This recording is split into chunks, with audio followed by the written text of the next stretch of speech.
Приветствуем наших подписчиков и гостей канала Эзотерика для тебя. Друзья, мы вас всех приветствуем в изобилии и достатке. Сегодня в этом видео, как всегда, уделим внимание народным приметам на 10 февраля. Поговорим о народном календаре, поговорим о церковном календаре. И, как всегда, уделим внимание тому, что можно и чего категорически нельзя делать в этот день, 10 февраля. И так далее, друзья, все более подробно. 10 февраля православная церковь почитает память преподобного Ефрема Сирина. Это выдающийся духовный наставник и мудрец IV века. Его жизнь и служение служат примером и вдохновением для многих верующих по всему миру. Ефрем Сирин родился в Месопотамии в семье простых земледельцев.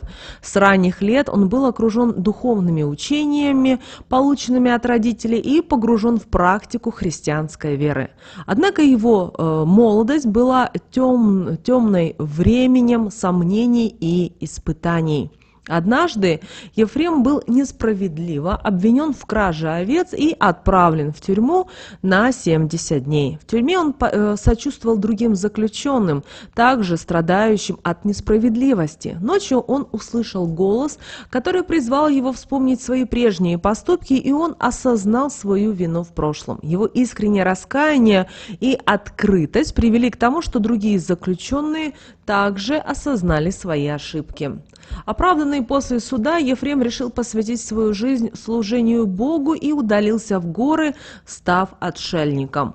Он проводил много времени в молитве и в изучении священных писаний, работая над толкованием и разъяснением их смысла. Его духовные труды стали известны по всему христианскому миру. Он оставил за собой огромное наследие письменных работ, которые были переведены на множество языков. Его труды способствовали распространению христианской веры и укреплению духовной жизни верующих. Святой Ефрем Сирин скончался около 372 года, окруженный учениками и последователями. В своей смиренной просьбе он попросил о скромных похоронах и похороне в общей могиле для чужеземцев, демонстрируя свою глубокую скромность и преданность духовным ценностям. Память преподобного Ефрема Сирина живет и продолжает вдохновлять верующих на преодоление испытаний, искреннюю покаянную жизнь и служение Богу и ближнему. Его жизнь является примером духовного преуспевания и преданности христианскому учению. А вот 10 февраля в народном календаре этот день назвали Ефремов день, Ефрем Ветродуй, Ефрем Запечник или еще известный как День Домового. Этот день был связан с обрядами и поверьями, которые существовали в древние времена и отражали глубокую связь с природой и с духовными силами. Ефрем в нашей культуре ассоциировался с защитником сверчков и домашнего духа, которым именовали домовой. Именно в этот день, 10 февраля, задабривали и прославляли домашнего духа, веря, что его благосклонность и милость могут оберегать дом от несчастных случаев и злых людей. В этот день особенно заботились о домовом, принося ему угощения и подношения в знак уважения и благодарности за его заботу и защиту. Одним из распространенных обычаев было установление в печи на загнетке миски с молоком и горшочка с кашей, обложенного горячими угольками. Верили, что в полночь домовой выходит из-под печи и пробует предложенное угощение. Если домовой оценил подношение, то на следующий год он станет более услужливым и миролюбивым, оберегая дом от бедствий и невзгод. Этот обряд был своего рода знаком доверия и взаимоотношений между людьми и домовым, который считался неотъемлемой частью домашнего быта. 10 февраля также известен день как День чудес, в который верили, что могут произойти любые неожиданные события. Этот день был наполнен особым мистическим звучанием, когда люди ждали чудес и надеялись на благополучие. Традиционно в этот день проводились ритуалы, обряды, направленные на укрепление связи с духовными силами и обеспечение защиты для дома и его обитателей. Люди молились, проводили обряды и для того, чтобы очистить пространство от негативных энергий и призвать Божье благословение. Кроме того, в этот день особое внимание уделялось сверчкам, которые в народной культуре считались символом уюта и домашнего тепла. Люди старались создать комфортные условия для этих насекомых, считая, что это принесет удачу и благословение в дом.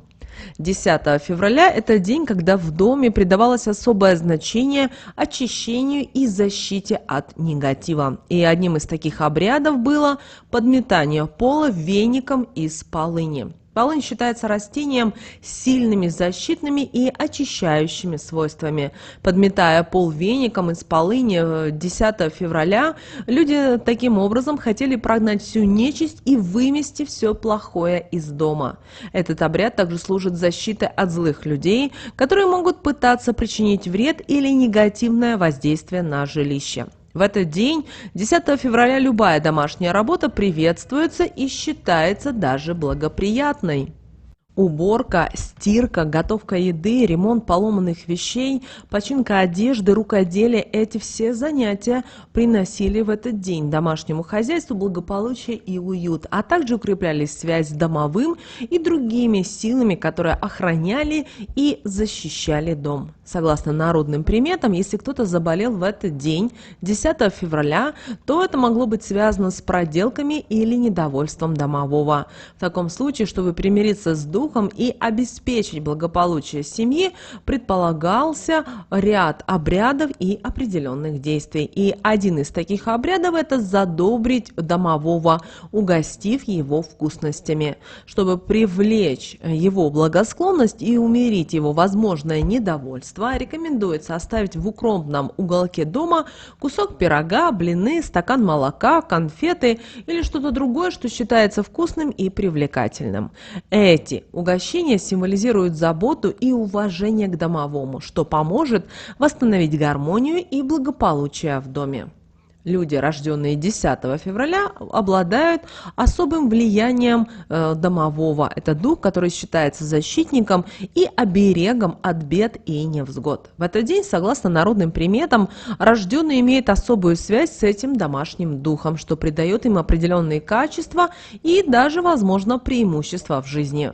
Люди, рожденные 10 февраля, получают особое покровительство домового, что делает их особенными и обеспечивает дополнительную защиту и поддержку в жизни. Как символ своей связи с домовым, рекомендуем людям, рожденным 10 февраля, носить янтарь в качестве талисмана. Янтарь считается камнем, который обладает защитными и целительными свойствами, а также способен привлекать положительные энергии и оберегать своего владельца от негатива. Сон, увиденный в ночь на 10 февраля, имеет особую силу и может содержать ответы на волнующие вопросы, а также указать на преграды, которые следует преодолеть для достижения мечты или поставленной цели. Этот сон считается своего рода проводником в мир загадочных символов и предвестником предстоящих событий. Ну а чтобы интерпретировать сон, увиденный в эту ночь, важно обратить внимание на его детали, символы и образы. Многие люди считают, что сны в этот день могут быть особенно яркими и запоминающимися, что упрощает их интерпретацию и понимание. Кроме того, некоторые могут трактовать сон в ночь на 10 февраля как предзнаменование будущих событий, другие видят в нем подсказки и советы от высших сил. В любом случае, такой сон может быть источником вдохновения, мотивации и направления для дальнейших действий. Что же нужно было делать в этот день, 10 февраля? 10 февраля, друзья, это день, когда в древние времена был особенно почитаем и отмечался в народной культуре как День домового. И этот праздник был наполнен ритуалами, обычаями, направленными на поддержание связи с домовым и, конечно же, обеспечение благополучия для дома и его обитателей. Одним из распространенных обычаев было приготовление угощения для домового, и это угощение нужно было оставить в печи. миска с молоком и горшочек с кашей, обложенные горячими углями, считались подношениями, которые обязательно домовой примет с благодарностью. Верили, что если домовой примет угощение, то на следующий год он будет добрым, смирным и услужливым, тем самым охраняя дом от бедствий и невзгод. Кроме того, чтобы угодить домовому, в доме старались поддерживать абсолютную чистоту. Женщины и девушки тщательно сегодня стирали, шили, чинили вещи, придавая дому и его обители особый уют и порядок. Традиционно считалось, что если после обеда 10 февраля девушка как можно чаще будет смотреться в зеркало, то это поможет сохранить молодость и красоту на долгие годы. Это поверье продолжает жить и в наши дни, напоминая нам о важности ухода за собой. А это, как вы знаете, очень важно.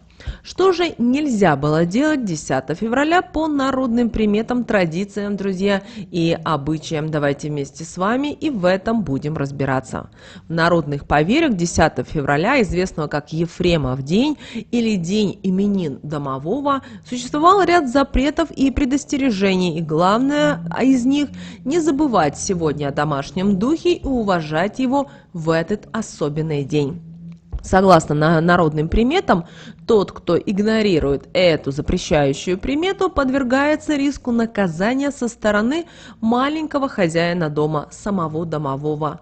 Невнимательное отношение к этому духовному существу может привести к неприятным последствиям. Люди, которые не уделяли должного внимания домовому в день его именин, могли столкнуться с различными неудобствами и проблемами в своем доме.